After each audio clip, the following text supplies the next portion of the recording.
estime qu'il y a 30% des vêtements dans notre placard qu'on ne porte jamais, on estime qu'il y a un vêtement sur deux qu'on porte très peu. Ce business model, dans un monde aux ressources finies, à l'écosystème de plus en plus fragile, notamment en termes de dérèglement climatique, ça n'est pas durable.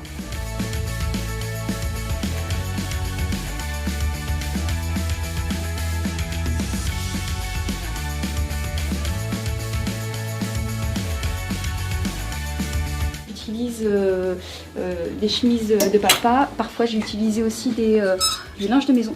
Où là, j'ai utilisé une chemise et une nappe, par exemple. Upcycler, ça veut dire qu'on va retoucher, customiser, transformer, améliorer des vêtements de seconde main qui n'ont pas trouvé preneur. Moi, je trouve que c'est pas mal.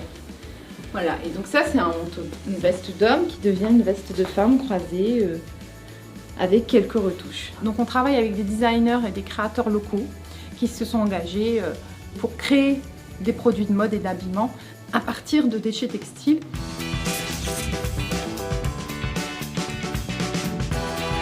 Moi, j'ai grandi à Roubaix, dans une ville qui est une capitale du textile connue dans le monde.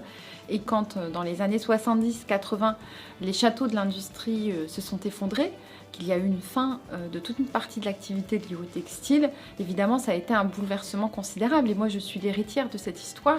Moi, je pense que c'est vraiment ça la mode de demain. Je plaide pour que justement on puisse accompagner les entreprises, les jeunes créateurs vers cette mode circulaire, et par cette démonstration j'espère entraîner un changement plus global dans la filière de la mode en France.